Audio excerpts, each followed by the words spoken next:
I never told anyone what I found in that server room at 2 a.m. on a Thursday. Not until the SEC raid 4 months later when everything finally collapsed. My name is Mateo Rios. I am 29 years old, and I work in IT support at a mid-tier investment firm in Miami called Atlantic Bridge Capital. I have been there for 3 years, which is long enough to know where the bodies are buried, but not long enough to have buried any myself. The firm manages retirement accounts for teachers, nurses, city workers, people who worked 40 years and trusted someone else with their future. My job is to keep the servers running, reset passwords, fix what breaks. I am invisible by design. People see my work when something fails. They never see me when everything works. That night, I was covering for a colleague who called in sick. I used his credentials. I was not supposed to be there. That violation saved $1 billion and destroyed my life. Before I tell you what happened in that room, leave a comment that says, "Ghost," if you believe the people nobody notices sometimes see everything. There is a particular kind of silence in a server room at 2 a.m. It is not empty. It is alive. The hum of cooling fans. The blink of status lights. The sense that information is moving through walls, being born and dying in milliseconds. I have spent 3 years learning to hear the difference between a server that is simply working and one that is hiding something. The sounds are not the same. A healthy system breathes. A compromised one holds its breath. I was running routine maintenance when I noticed the anomaly. A charging cable, warm, running behind the main rack to a space that should be empty. I followed it. The cable connected to a phone. Cheap Android. Prepaid carrier. The kind of device people buy with cash and throw away. It was wedged between the rack and the wall, screen down, still receiving power from the UPS unit. I should have reported it to security. I should have logged it in the lost and found system. I should have done 100 things that would have kept me safe. Instead, I picked it up. The phone was locked, but it was not locked well. The fingerprint sensor activated when I touched the screen. My boss's print.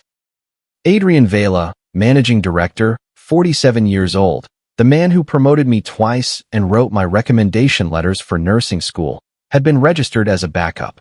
The phone opened. I told myself I was checking for an owner. I told myself I was being helpful. I was lying. I was curious. The home screen showed a messaging app one did not recognize. Encrypted. But the notification previews were visible. Shell 7 funded. $18 million moved to Caymans. Auditor handled. Payment confirmed. Regulatory inquiry delayed 90 days. I stared at these messages for 30 seconds. Then I opened the camera roll. Screenshots of documents. Wire transfer authorizations. Signatures that looked like Adrian's. A spreadsheet with client names and account numbers.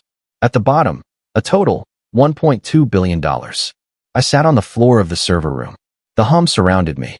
I understood that I was looking at proof of the largest private fraud I had ever heard of. And I understood that I was not supposed to exist in this room at this hour. Adrian Vela was a good boss. I want to say that plainly because everything that follows gets complicated. He was the only manager who asked about my nursing school applications. The only one who remembered I had a younger sister with diabetes. The only one who treated me like a person when others treated me like furniture. He promoted me from help desk to junior systems administrator in my first year. He defended me when the senior traders complained that I took too long fixing their terminals. He wrote me a recommendation letter for the University of Miami's nursing program that I still have, framed, in my apartment. I thought he saw me. I thought he understood that I was temporary, that I was building something else, that I was more than the job I was doing. The phone proved he saw everything, including my access patterns, including that I was covering shifts I was not authorized to cover, including that I was vulnerable. I did not know yet if he had left the phone for me to find, if this was a test, a trap, or a mistake. I only knew that I had a choice, and that every choice led somewhere dangerous. I copied everything. This took 2 hours. The phone had 127 messages, 43 screenshots, 8 video clips. I transferred them to a portable drive I kept in my bag, a habit from my help desk days when I needed tools constantly. I photographed the phone's settings, its IMEI number, its installed apps. I documented where I found it, the time, the temperature of the device. I did not know I was building a criminal case. I only knew that I needed evidence that existed outside that phone. Because the phone could disappear. The phone could be wiped. The phone could be explained away as a misunderstanding, a prank, a setup. At 4:30 a.m., I put the phone back exactly where I found it. I wiped my fingerprints with my shirt. I logged out of my colleague's account. I went home and sat in my car in the apartment parking lot until sunrise. Then I called in sick. I told them I had food poisoning. I spent the day reading what I had copied. The more I read, the worse it became. The fraud was systematic. Adrian had created 17 shell companies over 5 years. Each received investment from Atlantic Bridge client accounts. Each produced fake returns. Each paid dividends back to the clients, keeping them satisfied, keeping them invested, keeping them quiet. The real money, the principal, the actual retirement savings, went to personal accounts in the Cayman Islands, in Switzerland, in Dubai. The documents showed Adrian's signature on authorizations. They also showed another name, Samuel Ortiz, the firm's general counsel, the man who designed the compliance systems, the man who taught the quarterly ethics seminars. He and Adrian had built this together. Samuel provided legal cover. He designed the structures that made the fraud look like legitimate investment strategy. He bribed the external auditors. He managed the regulatory relationships. The phone proved they spoke daily. They coordinated everything. They also joked about the clients. Another teacher retiring on our generosity. Nurses work hard. Let us help them rest. The contempt was casual. It was practiced. It was worse than the theft. I did not report it. Not immediately. I told myself I was being careful. I told myself I needed to understand the full scope. I told myself I was protecting myself. These were true. They were also excuses. The deeper truth was that I did not want to destroy Adrian. I wanted him to explain. I wanted the phone to be a mistake, a misunderstanding, a parallel project I did not understand. I wanted to keep the version of him that wrote my recommendation letter. So I waited. I watched. I became the ghost in their machine. I used my IT access, legitimate now, using my own credentials, to monitor their activities. I installed logging software on Adrian's official devices, disguised as system updates. I recorded his conversations through the conference room microphones, routed through my maintenance accounts. I tracked his movements through his building access card. I built a map of his fraud in real time, watching it continue, watching new victims join, watching the total grow toward $1.4 billion. September brought the complication I had feared. Adrian called me to his office. He closed the door. He offered me coffee. He asked about nursing school. He told me he had written to the dean on my behalf, emphasizing my reliability, my discretion, my ability to handle sensitive information. You've been covering shifts, he said, using other people's access. I know. My heart stopped. I could report it, he said. Technically, it's a termination offense. Security violation. He paused. But I won't. Because I trust you, Teo. You've been loyal. You've been invisible. Those are rare qualities. He smiled. The same smile from my promotion. From my recommendation letter. I may need your help with a special project soon. Something sensitive. Off the books. Are you interested? I understood. He was recruiting me. He had left the phone. He had tested me. And I had failed by passing, by returning it, by saying nothing, by becoming complicit through silence. Yes, I said. I'm interested. I became his accomplice that day. In appearance. In his mind. In the documentation I was building against him. This special project began in October. Adrian needed someone to manage a separate server environment, isolated from the main network, used for proprietary trading strategies. I knew what it was. The fraud's technical backbone. The system that generated fake returns, that moved real money, that maintained the illusion. I built it perfectly.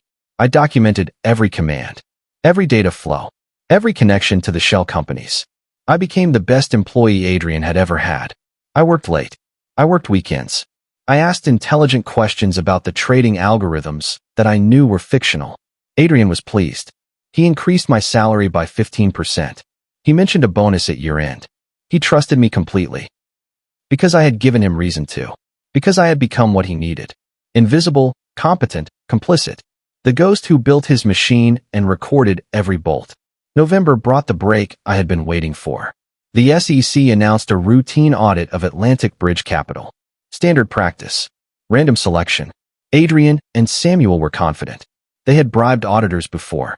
They had documentation ready. They had me to manage any technical requests. But I knew something they did not. The SEC had received an anonymous tip 3 weeks earlier. I had sent it.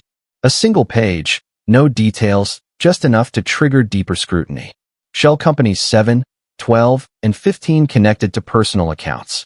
Evidence exists. The SEC does not ignore specifics. They had been preparing. The audit was their entry point. I had 4 weeks until they arrived. I needed to prepare the evidence that would survive their process. That would survive Adrian's destruction attempts. That would survive my own compromised position. I contacted an attorney. Her name was Patricia Webb. She specialized in whistleblower protection. She asked one question. Are you willing to testify publicly against people who will claim you were their accomplice? I said yes. I was already their accomplice in every way that mattered except intent. Patricia and I built the package. Chronological, complete, indisputable. The phone messages, the server logs, the video recordings, the financial tracing, the timeline of my discovery, my documentation, my escalation.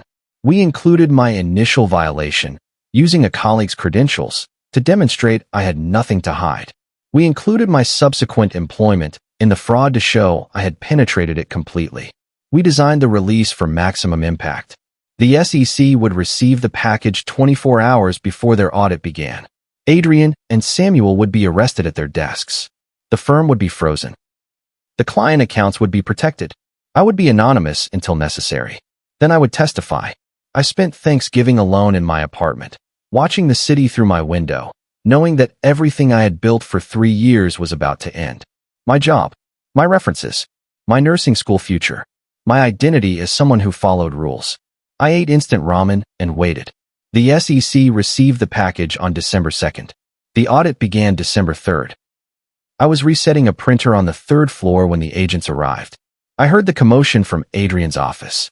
Shouting, then silence, then the sound of handcuffs. I did not go to look. I finished the printer reset. I logged the ticket.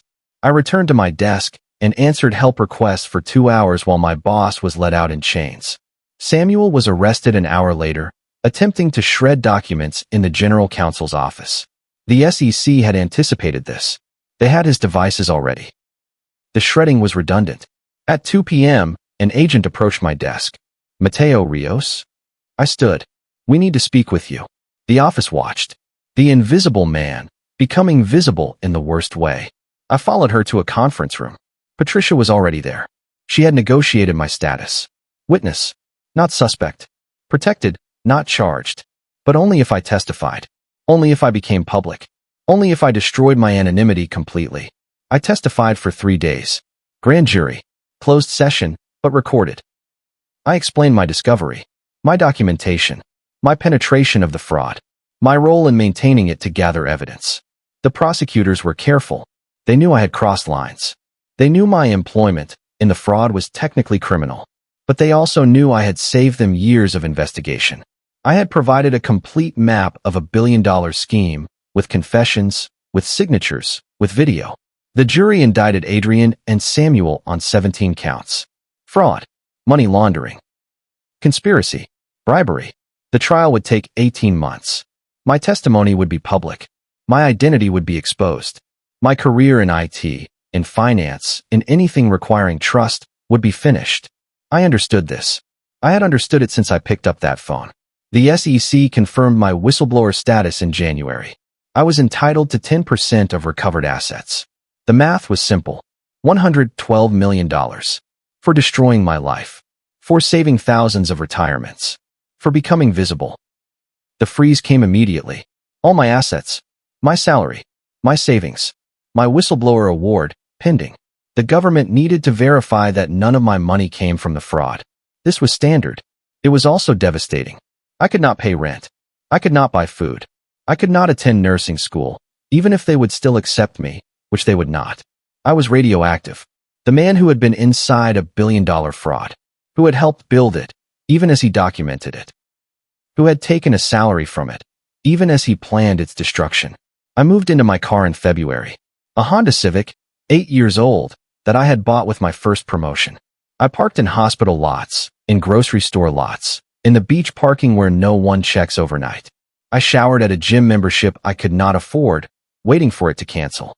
I ate from food banks. I told no one. My sister thought I was busy with school.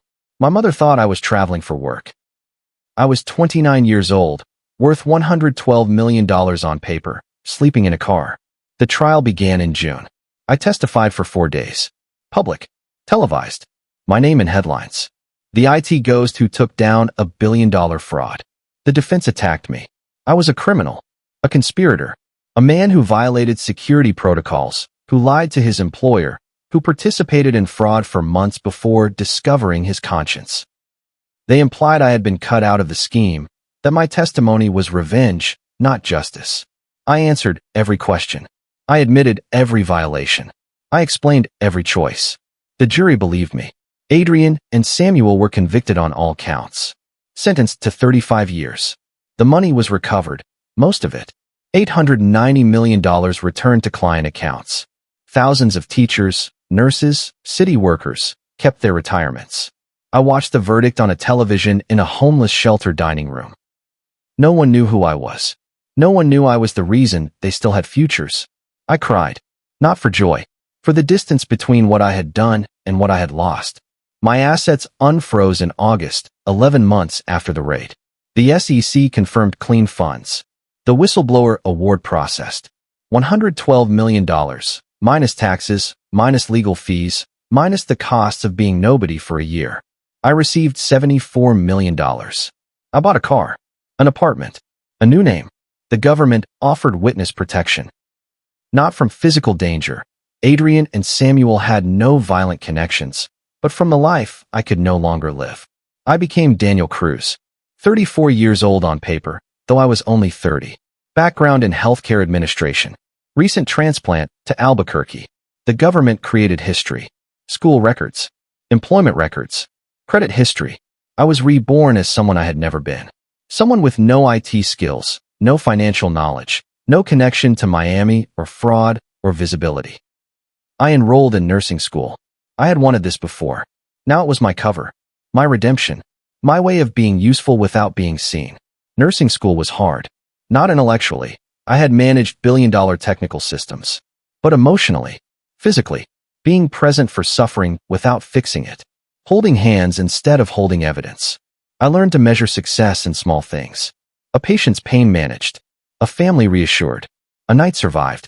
I graduated in 2 years. I became a nurse practitioner. I worked in a community clinic in Albuquerque. I treated elderly patients, mostly. Retired teachers. Retired nurses. The same people I had saved in Miami, though they would never know. I lived carefully. I bought a modest house. I invested conservatively.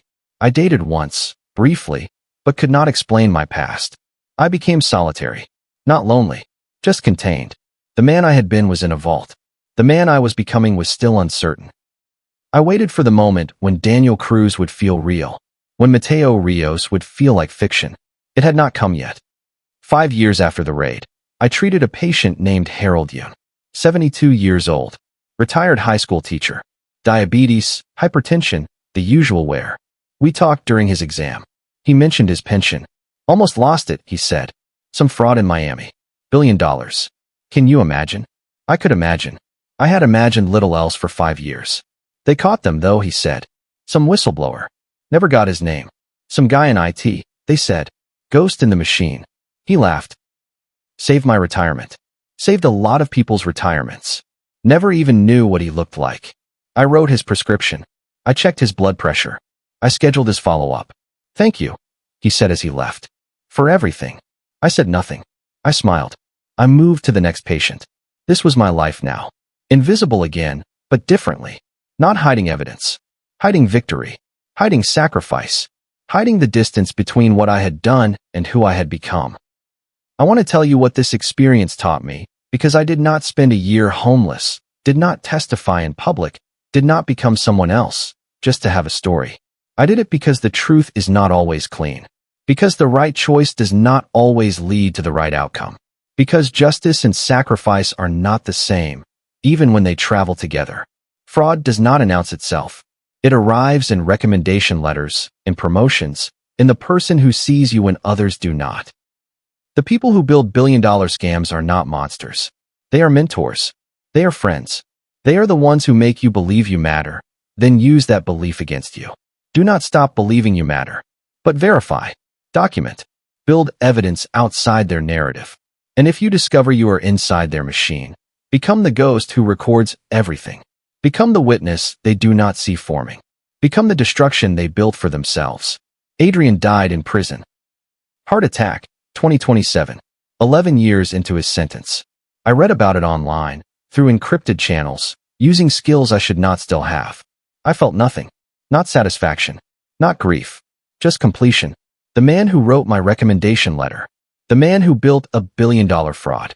The man who tried to recruit me into his destruction. All the same person. All gone now. Samuel is still alive. He writes articles from prison about prison reform, about redemption, about the mistakes of his past. He never names the victims. He never names me. He describes his crimes as financial irregularities. He describes his sentence as excessive. I do not seek him out.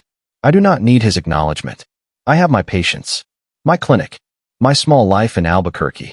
I have the letter from the SEC, framed in my closet, confirming my award, my status, my sacrifice. I do not show it to anyone. My sister found me. Not the new me. The old me. She saw a photograph in a news archive, a courtroom sketch, a name she recognized. She flew to Albuquerque. She knocked on my door. I opened it. She looked at me. Mateo, she said. I did not deny it. I invited her in. I told her everything. The phone. The fraud. The testimony. The car. The new name. The nursing. She cried. She laughed. She was angry I had not trusted her. She was grateful I had protected her. She stayed for a week. She met Daniel Cruz. She decided she liked him better than Mateo Rios. He was always waiting to be seen, she said. Daniel just does the work. She left. She keeps my secret. She visits twice a year. She is the only person who knows both versions of me. The only bridge between who I was and who I am. I am grateful for her. I am also careful with her. Love is a vulnerability. I have learned to manage vulnerability. I bought the clinic in 2029. Not with my name. With a foundation I created, anonymous, dedicated to healthcare access for retirees. I hired 3 nurse practitioners. We treat 200 patients weekly. Most are elderly. Many are on fixed incomes. All of them matter to me in a way that is not about fraud or evidence or justice. They matter because they are present, because they need care, because I can provide it without hidden purpose. This is the difference between Mateo and Daniel. Mateo always had a second layer. The IT worker who was really a witness. The witness who was really a whistleblower. The whistleblower who was really a ghost. Daniel has one layer. He treats patients. He goes home. He sleeps without dreaming of server rooms. Mostly. Sometimes I still wake at 2 a.m. I still hear the hum. I still see the messages. Shell 7 funded. Auditor handled. I still feel the weight of that phone in my hand. The moment, everything changed. I have not touched a server in 8 years. I have not written code, installed software, penetrated a network. The skills are still there. Dormant. Dangerous. I could use them. I could find other frauds. Other Adrians. I could become the ghost again, the witness, the destruction. I choose not to. Not because I am afraid. Because I am tired. Because I have given enough. Because the clinic, the patients, the small life, are enough. I am not hiding anymore. I am just living. The burner phone is in an evidence vault in Miami. I could request access. I could see it again. I do not. It is part of a case that is closed. A life that is closed. A name that is closed. I am Daniel Cruz now. I have been Daniel longer than I was Mateo. The math says I should feel like him. I am still learning to. Harold Yoon died last year. 81. Peacefully, at home, surrounded by family. His pension had lasted. His retirement had been real. I attended the funeral. Not as his nurse. As someone who knew what he had almost lost. His children spoke about his dedication. His students. His commitment to education, to service, to the future. No one mentioned Miami. No one mentioned the fraud. No one mentioned the ghost who saved him. I stood at the back. I left before the service ended. I drove to my clinic. I treated afternoon patients. I went home. I sat on my porch and watched the sunset. This is my life. This is my victory. Not recognition. Not wealth. The knowledge that I made something possible that would have been stolen. The acceptance that I will never be thanked for it. The understanding that thanks were never the point. My name is Daniel Cruz. I am 34 years old. I am a nurse practitioner in Albuquerque, New Mexico. I run a clinic that serves elderly patients. I have a sister who knows my real name. I have a past that is sealed in evidence vaults and sealed in my memory. I found a phone in a server room when I was 29 years old. I discovered a billion-dollar fraud. I destroyed my life to expose it. I became someone else to survive. I built a new life from the pieces. I am not heroic. I am not tragic. I am just a man who picked up a phone and could not look away, who became the ghost in the machine and then became a person again, who learned that invisibility is a tool, not an identity, who learned that the people nobody notices sometimes see everything. And that seeing is only the beginning. The choice to speak, to act, to destroy what destroys others, that is what makes the seeing matter. If this story meant something to you, leave a 2 in the comments so I know you stayed with me through the whole thing. And if you know someone who needs to hear it, share it with them. Some messages find the people who need them.